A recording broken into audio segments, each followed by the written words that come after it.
বাজারের এক রাস্তার ধারে বিদিশা দেবী প্রতিদিনের মতো নিজের ছোট্ট ঝুড়ি নিয়ে মিষ্টি পাকা ফল বিক্রি করছিলেন। তার দুই কন্যা, বড় মেয়ে নিশিতা সিং দেশের সীমানায় আর্মি অফিসার এবং ছোট মেয়ে দীপা সিং ছিলেন একই শহরের জেলা ম্যাজিস্ট্রেট ডিএম। বিদিশা দেবী তাদের নিয়ে গর্বিত হলেও এই ফল বিক্রির কথা কন্যাদের কখনো জানাননি। সবকিছু ঠিকঠাক চলছিল। একদিন ইন্সপেক্টর অজয় চৌধুরী তার বুলেট মোটরসাইকেলে চড়ে সেখানে আসলেন। তিনি সরাসরি বিদিশা দেবীর ঝুড়ির কাছে এসে একটি পাকা ফল তুলে কিছু না বলেই খেতে শুরু করলেন। বিদিশা দেবী কিছুটা সংকোচে বললেন, সাহেব, ফলগুলি খুবই মিষ্টি, চাইলে আপনি কিনে নিতে পারেন। অজয় চৌধুরী দাঁতে দাঁত চেপে বললেন, হ্যাঁ, দে 1 কেজি দে। ফল মেপে দেওয়ার পর অজয় আবারও একটি ফল খেলেন এবং মিষ্টি নেই বলে ছুঁড়ে ফেলে দিলেন। শেষে বললেন, আমি 1 টাকাও দেব না, বুঝলি? বিদিশা দেবী হাত জোড় করে মিনতি করলেন, সাহেব, দয়া করে কিছু পয়সা দিয়ে দিন, বেঁচে থাকার মতো পয়সা দিয়ে দিন। এই কথায় অজয় চৌধুরীর রাগ চড়ে গেল। তিনি পুরো ঝুড়ি তুলে নিয়ে রাস্তার ও পারে ছুঁড়ে ফেললেন। ঝুড়ি উল্টে গিয়ে সমস্ত ফল রাস্তায় আর নালায় ছড়িয়ে পড়ল। বিদিশা দেবীর চোখে জল এলো। তার শ্রম আর সম্মান দুটোই রাস্তার উপর মিলিয়ে গেল। আশেপাশে ভিড় জমলেও কেউ এগিয়ে এলো না। অজয় চৌধুরী বাইক স্টার্ট করে চলে গেলেন, যেন কিছুই ঘটেনি। পাশের এক বাড়ির ছাদের উপর দাঁড়িয়ে থাকা যুবক আশিক এই সব কিছু মোবাইল ফোনে রেকর্ড করছিল। বিদিশা দেবীর প্রতি তার সম্মান ছিল। সে কোনো রকমভাবে আর্মি অফিসার নিশিতা সিংয়ের নম্বর জোগাড় করে নিল এবং সঙ্গে সঙ্গেই সেই ভিডিওটি তার হোয়াটসঅ্যাপে পাঠিয়ে লিখল, নিশিতা দিদি, দেখেন আজ বাজারে আপনার মায়ের সঙ্গে কি হয়েছে। হাজার হাজার কিলোমিটার দূরে বরফে ঢাকা পাহাড়ের সীমানায় নিশিতা সিং তার রাইফেল পরিষ্কার করছিলেন। অচেনা নম্বর থেকে ভিডিওটি দেখে তার মুখের রং পাল্টে গেল। তার ভেতরের সৈনিক জেগে উঠল। ক্রোধে তার হাত কাঁপতে লাগল। তিনি সঙ্গে সঙ্গে ভিডিওটি ছোট বোন ডিএম দীপা সিংকে ফরওয়ার্ড করে দিলেন এবং ফোন করলেন। দীপা তখন একটি জরুরি বৈঠকে ছিলেন। দিদির ফোন দেখে বৈঠক বন্ধ করে ফোন ধরলেন। নিশিতার কণ্ঠ ছিল ক্ষোভ আর বেদনায় স্পষ্ট।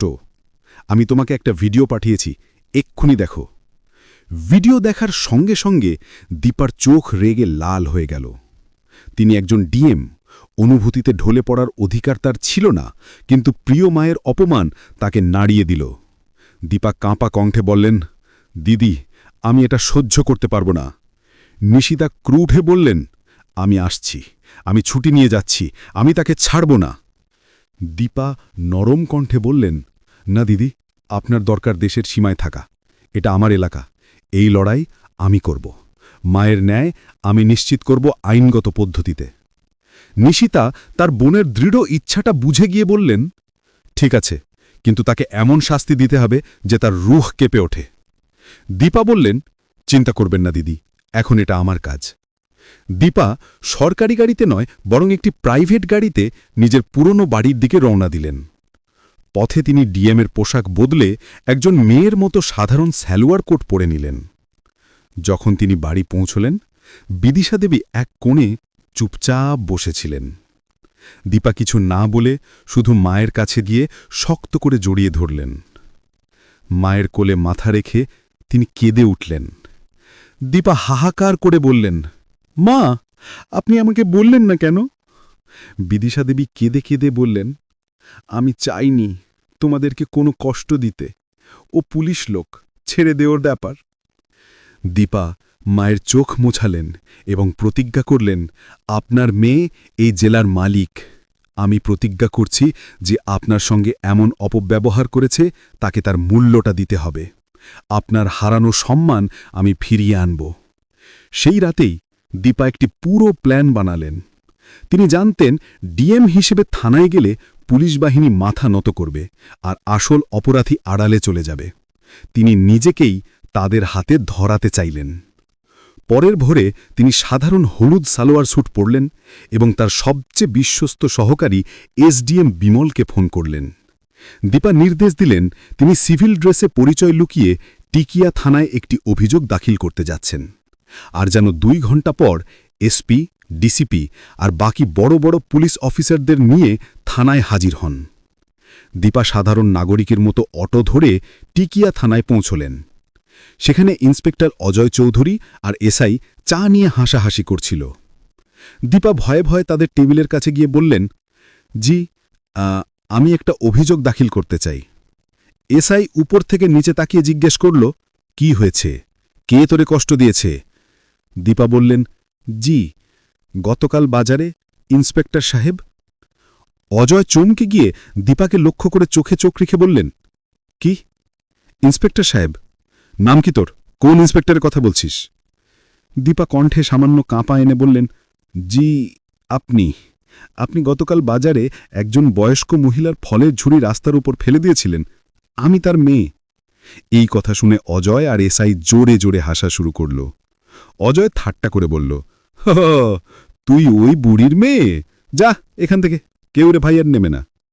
দীপা সাহস দেখিয়ে বললেন, কিন্তু এটা তো অবৈধ, আপনি ইউনিফর্মের অপব্যবহার করেছেন।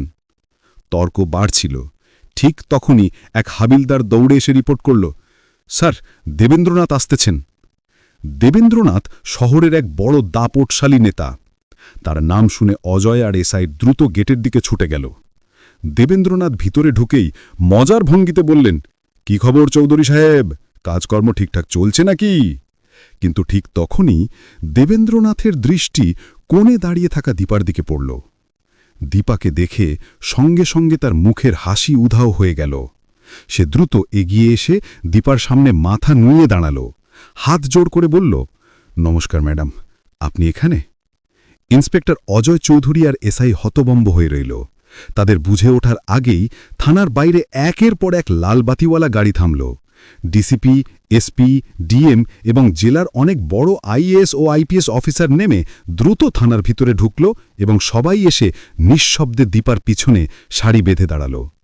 ঠিক তখন ডিসিপি এগিয়ে এসে রেগে তাকামেন, ইন্সপেক্টর, সম্মান বজায় রেখে দাঁড়াও। তুমি কি সাহস করে ডিএম ম্যাডাম দীপার সামনে দাঁড়িয়েছিলে? ডিএম ম্যাডাম, এই শব্দ যেন থানায় বোমা ফাটাল। অজয় আর এসআইয়ের পায়ের নিচের জমি সরে গেল।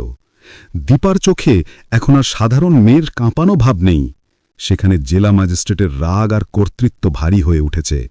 সে ঠান্ডা ও কঠোর কণ্ঠে বলল, ইন্সপেক্টর অজয় চৌধুরী এবং এসআই, তোমাদের অবিলম্বে সাময়িক বরখাস্ত করা হল।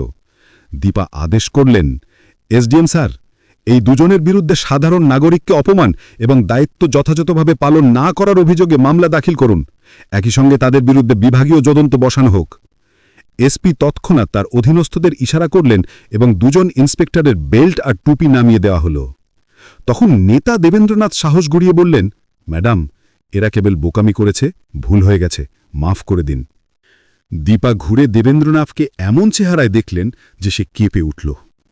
নেতাজি, এটা বোকামি নয়, এরা সরকারি ইউনিফর্মের পিছনে লোকানো গুন্ডারা। ভালো হবে আপনি এই মামলার কাছ থেকে দূরে থাকেন, না হলে তদন্ত আপনার কাছেও পৌঁছতে পারে। দেবেন্দ্রনাথের মুখ কালো হয়ে গেল। সে বুঝে নিল যে এই নতুন ডিএমের সঙ্গে সংঘর্ষ করা সহজ হবে না। পরের দিন সকলে বুঝল যে ডিএমের কন্যা তার মাকে ন্যায় দিয়েছে। সবকিছু ঠিকঠাক মনে হচ্ছিল, কিন্তু দীপা এক রাতে তার ব্যক্তিগত ফোনে অচেনা নম্বর থেকে কল পেলেন। একটি বদলে যাওয়া মেশিনের কণ্ঠে বলা হল, ডিএম সাহেবা, শহরে বেশি উড়ে বেড়াবেন না, ইন্সপেক্টররা তো কেবল মোহরা ছিল, খেলা এখন শুরু হবে। দীপা বুঝলেন যে দেবেন্দ্রনাথ এত সহজে হার মানবে না। এই লড়াই এখন আরও বিপজ্জনক পর্যায়ে ঢুকছে। তিনি বুঝলেন শুধু মায়ের সম্মান নয়, মায়ের জীবনও এখন ঝুঁকিতে। তিনি সঙ্গে সঙ্গে এসপিকে ফোন করে মায়ের বাড়ির চারপাশে সাধারণ পোশাকে সিকিউরিটি করার নির্দেশ দিলেন। কয়েকদিন শান্তিপূর্ণ কাটল, কিন্তু এ ছিল ঝড়ের আগের শান্তি। এক সকালে যখন বিদিশা দেবী বাজারে ফল নিয়ে বসেছিলেন, তখন হঠাৎ পুলিশের 3টি গাড়ি এসে থামল। একজন নবীন ইন্সপেক্টর নেমে এসে বিদিশা দেবীর ঝুড়ির দিকে ইঙ্গিত করে বললেন, তথ্য এসেছে, এই ফলগুলির আড়ালে নেশাজাতীয় পণ্যের পাচার হচ্ছে, তল্লাশি করুন। বুঝবার আগেই এক অফিসার ফলের নিচ থেকে বাদামি রঙের নেশাজাতীয় পদার্থ বের করে চেঁচাল, স্যার, মিলল! বাজারে হইচই শুরু হয়ে গেল। দেখো, ডিএমের মা নেশা বিক্রি! পুলিশ তাকে জোর করে গাড়িতে করে নিয়ে গেল।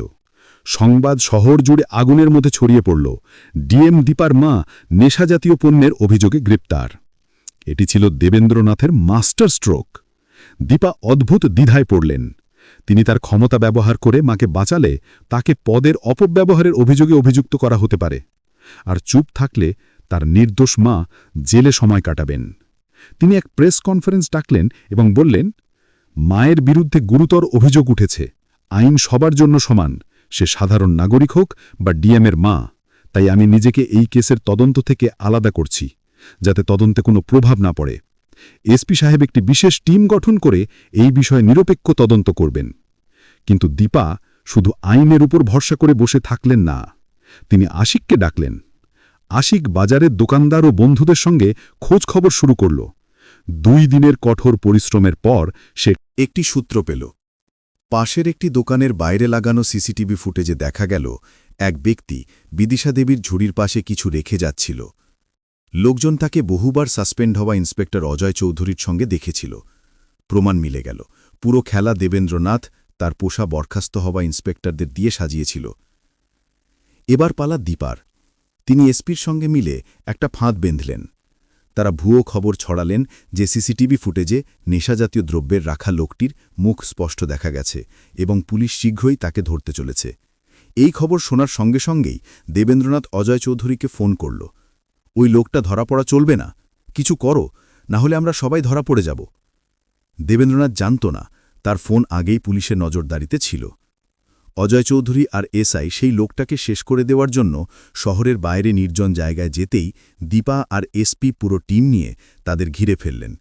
হাতে নাতে ধরা পড়ে তারা। 2 জন দেবেন্দ্রনাথের বিরুদ্ধে মুখ খুলে দিল।